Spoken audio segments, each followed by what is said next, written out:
Hello, Debbie here from HSP Creative Space, and also Debbie here from Debbie's New Chapter. And I also have a third channel called Dogs Are Therapy, and that is certainly a very popular channel. And if you're interested in dogs at all, please do pop by and have a look at Dogs Are Therapy, because you will see the most adorable Labradors that I raised and trained, and one of them was a rescue dog actually, so I didn't raise her from a puppy.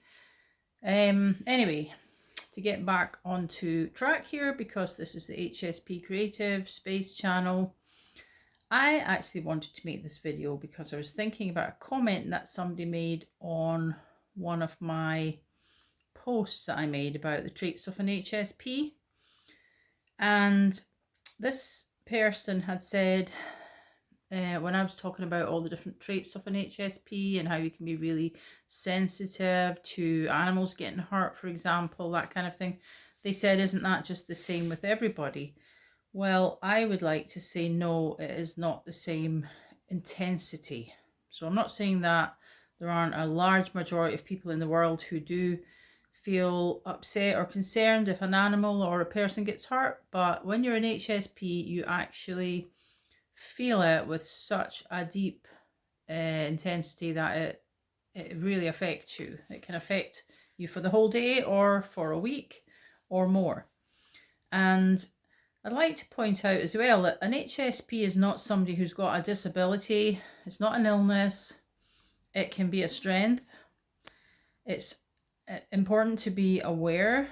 I'm so grateful that I discovered this label, if you want to call it a label. I don't think it's a label, but there's about 15 to 20% of the population who would call themselves an HSP. It's important that you understand that this is part of who you are, and it's an important part of who you are. I was in my early 60s before I recognized that that is what I've been dealing with my whole life. So let me give you an example of how I, as an HSP, would function and operate, which was different from, I noticed it was different from other people who were around me on these occasions. So I was on holiday in the Hebrides recently, and there was a situation, it was actually two situations on the same day and a situation the day before. They all involved animals.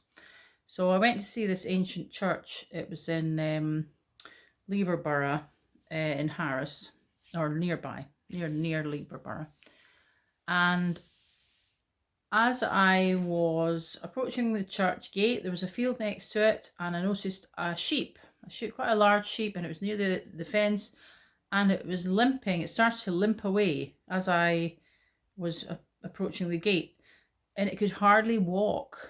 It was holding its leg up. It was trying to limp along on three legs, and it was clearly in pain and discomfort. And I just felt such a lurch in my stomach. I just automatically wanted to gather that sheep up and take it to a vet and do something with it. And I spoke to people around about me. I said, oh, look at the sheep. Oh, I wonder where the shepherd is. I was going to say farmer, but I think they're called shepherds, really, because they do have shepherds in Harris that deal with sheep. So anyway, to cut a long story short, the sheep hobbled away, and there wasn't realistically anything I could do because I'd already asked it around. Nobody knew, but nobody seemed to care. That was the thing that struck me. Like all these other people who were probably sightseers, people on holiday, I don't think there would be local people going to look at the church. Probably not.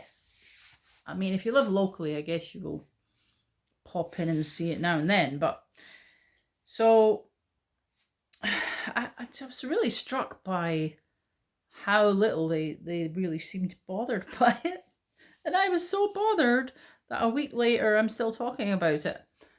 At the same time, across a large field, a few, I don't know, it was like, I don't know, I can't even say it was a quarter of a mile away. It wasn't even that.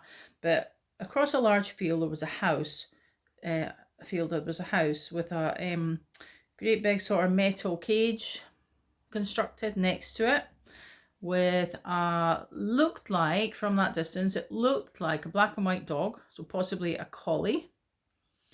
And there were a lot of sheep in the field next to it. This was across the road on the other side of the, over there.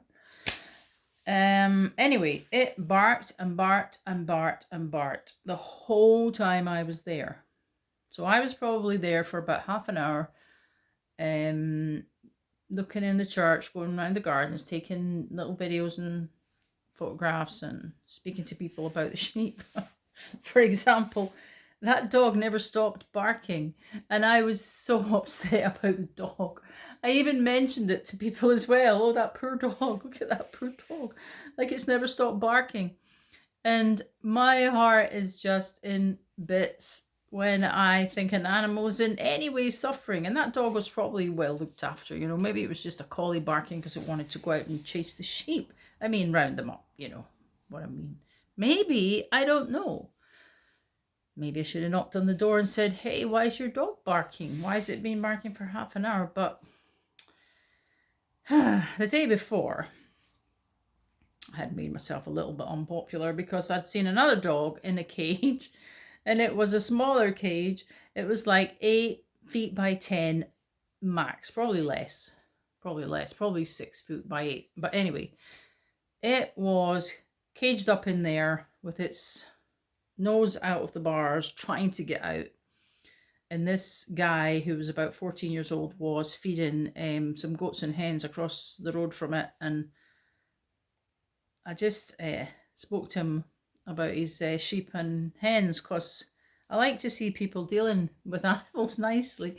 But I asked him about the dog. And anyway, his mum took a great offence at me asking about the dog.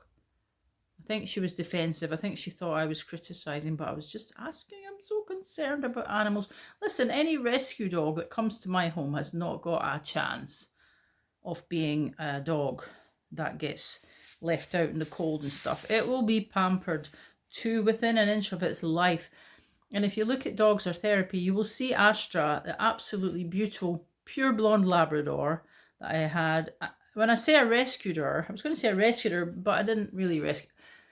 I did not rescue her physically. Somebody else rescued her. I put her into the rescue centre in Hungary. She was rescued from the streets. She was covered in ticks and fleas. She had a heart murmur. She was not in good shape. She was massively overweight. Probably because she'd been eating the wrong diet, I guess. She wasn't a skinny dog. You know how some dogs you rescue, they're totally skinny. They're starving. Astra wasn't like that. She was a fighter. I think Astra would have gone around eating whatever she could find, animals and everything. But anyway, she was 9.5 when I got her. She was a feisty young lass, and honestly, she ate my walls and everything, but I absolutely adored her. And if you look at the videos, you will see just how content she was.